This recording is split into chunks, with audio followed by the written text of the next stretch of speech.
O presidente Jair Bolsonaro divulgou um vídeo com o ministro da Educação, Milton Ribeiro, esclarecendo sobre a medida provisória que permite a renegociação de dívidas de crédito estudantil. Bolsonaro disse: como consequência do fique em casa que a economia a gente vê depois, milhares de jovens deixaram de honrar seus compromissos financeiros com o FIES. Hoje são 1.070.000 jovens que estão inadimplentes com o Banco do Brasil ou Caixa Econômica. A medida provisória número 1090 permite zerar os juros e abater até 92% dessa dívida. A Constituição Federal determina em seu artigo 5º, inciso 54, que ninguém será privado da liberdade ou de seus bens sem o devido processo legal. No entanto, o ex-corregedor do Tribunal Superior Eleitoral, Luiz Felipe Salomão, mandou confiscar em decisão monocrática em inquérito administrativo a renda de canais e sites conservadores, como de Bárbara do canal Te Atualizei e da Folha Política. A decisão do ministro, que recebeu o respaldo e o apoio do então presidente do TSE e ministro do STF, Luiz Roberto Barroso, confisca toda a renda dos canais, sem qualquer distinção segundo o tipo de conteúdo, tema, época de publicação ou qualquer outro critério. Se você apoia o trabalho da Folha Política e pode nos ajudar a manter o jornal funcionando, doe através do QR Code que aparece na tela ou utilizando o código Pix ajude@folhapolitica.org. Caso não use Pix, a conta da empresa Raposo Fernandes está disponível na descrição deste vídeo e no comentário fixado no topo. Há quase 10 anos, a Folha Política vem enfrentando a espiral do silêncio imposta pelo cartel que quer o monopólio da informação. Pix ajude@folhapolitica.org. Assista. Estou aqui com a Silvia, do Ministério da Educação, nosso ministro Milton. Nós assinamos o ano passado a medida provisória que trata de uma renegociação dos devedores do FIES. Por exemplo, temos 1.070.000 jovens formados que não têm condições de pagar suas dívidas, ou seja, estão inadimplentes. Milton, esse é o Milton? É isso mesmo, é um número muito grande. Eu creio que parte desse grupo grande gostaria de pagar as dívidas. O brasileiro tem essa coragem de sempre estar presente para pagar as dívidas, mas também, devido ao lockdown, né, presidente, foram desempregados e não podem pagar dívidas. Silvia, uma boa proposta? Perfeitamente, presidente. É uma proposta que objetiva tanto incentivar o setor educacional, estamos permitindo que esses estudantes renegociem as suas dívidas e também se reinsiram no mercado de trabalho sem endividamento gerado no contexto específico da pandemia, que é um contexto que a gente tem que ter toda a atenção a esses estudantes e tentar, tanto quanto possível, permitir que eles consigam quitar suas dívidas no FIES. Ou seja, não se paga juros e a parte, né, que fica para o estudante pagar seria aproximadamente 8%, ou seja, 92% do principal vai ser abatido nessa renegociação. É isso mesmo, presidente, e sobretudo o moço, o menino sai da faculdade, mas não sai endividado, né? Já tem que lutar, ele não sai endividado. É essa a ação do seu governo, presidente. Então, uma boa notícia para todos que fizeram o FIES e, obviamente, querem, né, ficar livre das suas pendências junto ao Banco do Brasil e Caixa Econômica Federal. Olá pessoal, deputada federal Bia Kicis. Eu vim falar aqui com vocês sobre um dos temas mais importantes sobre o qual eu dedico meu mandato, que é o combate ao ativismo judicial. E nós estamos agora vivendo um momento muito crítico com relação a isso, quando esse ativismo ele advém diretamente de ministros do Supremo Tribunal Federal. Somente esses últimos dias nós tivemos 2 exemplos muito graves de ativismo. O que é o ativismo? O ativismo é quando o juiz ele se substitui ao legislador e ao invés de simplesmente fazer o seu papel de aplicar a lei, ou no caso até do Supremo, a Constituição, ao caso concreto, aos processos sobre os quais o juiz se debruça, que chegam ao juiz mediante provocação de uma parte interessada interessada, o juiz começa a falar e decidir sobre questões políticas que não estão nos autos. Então nós tivemos essa semana o ministro Gilmar Mendes, numa entrevista, numa declaração, dizer o seguinte, que é preciso dizer isso de maneira muito clara. O Exército está se associando a esse genocídio. Não é razoável, é preciso pôr fim a isso.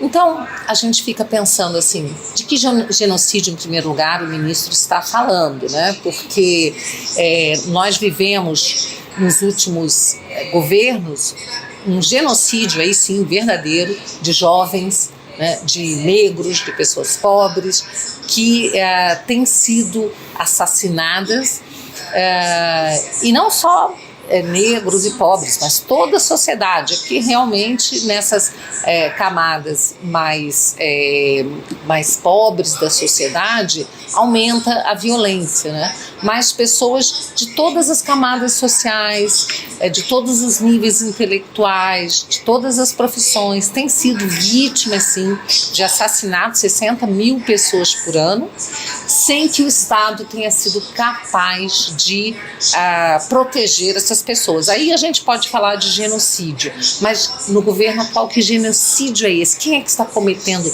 genocídio junto com o Exército, segundo o ministro Gilmar Mendes? Então, esse é o tipo da declaração que nos deixa realmente muito preocupados, e o ministro da Defesa já respondeu, dizendo que as Forças Armadas, o Exército, têm se dedicado durante o coronavírus ao combate ao coronavírus, né?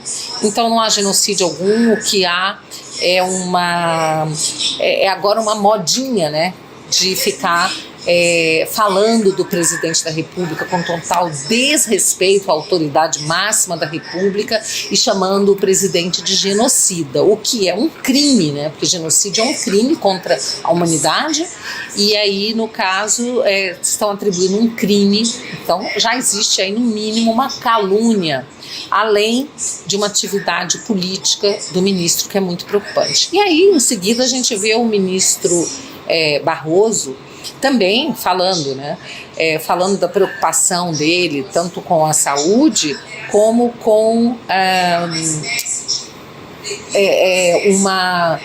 as redes estando disseminando ódio. Ele está muito preocupado com o ódio e a desinformação disseminada nas redes sociais. Isso eu coloco como presidente do TSE, tendo que tomar uma atitude para evitar que aconteça o que aconteceu no Brexit. O que aconteceu no Brexit? No Brexit, o povo inglês decidiu 2 vezes pela retirada, pela saída da Inglaterra,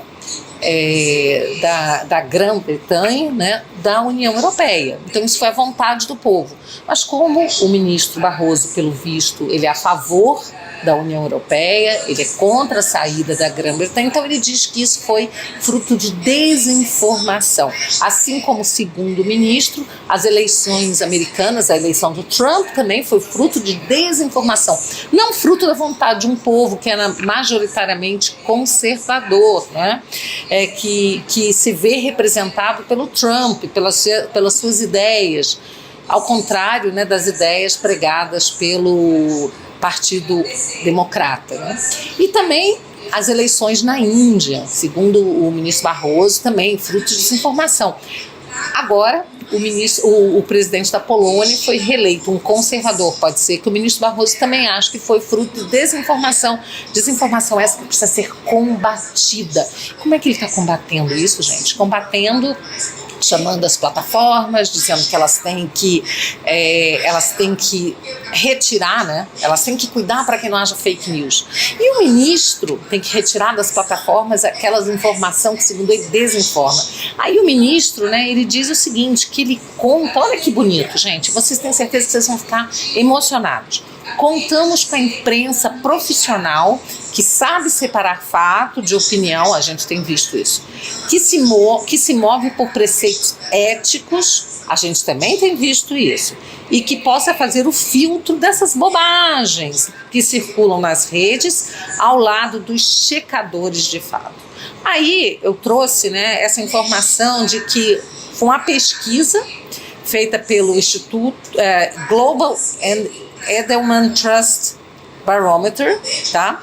É um estudo feito por eles em 2018, disse o seguinte, que a imprensa, tá? A imprensa, ela é a instituição menos confiável globalmente. Então, esse resultado apontou que em 22 dos 28 países onde a pesquisa foi feita, ela se encontra no território da desconfiança. E o Brasil certamente é um desses países. Se não foi incluído na pesquisa, se fosse incluído, certamente seria um desses países onde a imprensa está realmente assim, um dos últimos locais, uma das últimas posições de instituição confiável, não é? A gente tem assistido jornalista que torce para presidente morrer, pesquisas que são feitas, né, e depois desmentidas, pesquisas eleitorais que são feitas, divulgadas pela imprensa e depois são desmentidas nas urnas. A gente tem visto aí que na questão até do coronavírus, a imprensa se valendo de dados científicos que mudam toda semana, né? Então a gente sabe que não tem uma cobertura parcial, lamentavelmente, por boa parte da imprensa, mas é com essa mídia aí que o ministro Barroso diz contar, essa imprensa profissional, para dizer, junto com os checadores de fatos, o que é verdade, o que é mentira, né, e impor aí um cala-boca, uma censura às redes sociais. Então, assim, eu estou deveras preocupada com isso, tá? Como parlamentar, trabalho todos os dias, né, para combater esse ativismo judicial. Tem uma série de projetos de lei contrários ao ativismo, que visam a responsabilizar esse ativismo, criminalizar toda vez que houver uma usurpação de poder. Isso tem acontecido muito porque, lamentavelmente, o parlamento tem se colocado de joelhos, subserviente ao Supremo Tribunal Federal. E a gente sabe que tem aí parlamentares que têm problemas perante a justiça, né, que temem realmente que haja uma investigação, uma denúncia, que o Supremo possa condená-los. Mas é isso aí, né? A gente precisa encarar esse fato, né? A gente sabe que você não precisa dever para a justiça para poder ser investigado. Hoje a gente vê isso, né? Existe, além do ativismo todo, né? Agora esse ativismo também foi para inquéritos, né? Ele agora também está sendo utilizado em inquéritos penais, né? Aí no Supremo Tribunal Federal, que está avançando sobre a base de apoio do presidente Bolsonaro. Então a situação é toda muito preocupante e nós temos que continuar sempre atentos, e vocês podem contar com o meu trabalho no combate ao ativismo, que é uma forma da gente preservar a democracia. Enquanto os juízes quiserem fazer leis, quiserem investigar, quiserem decidir quem vai ser diretor da polícia, ou seja, quiserem usurpar sobre competência do executivo e do legislativo, nós não teremos uma democracia efetiva.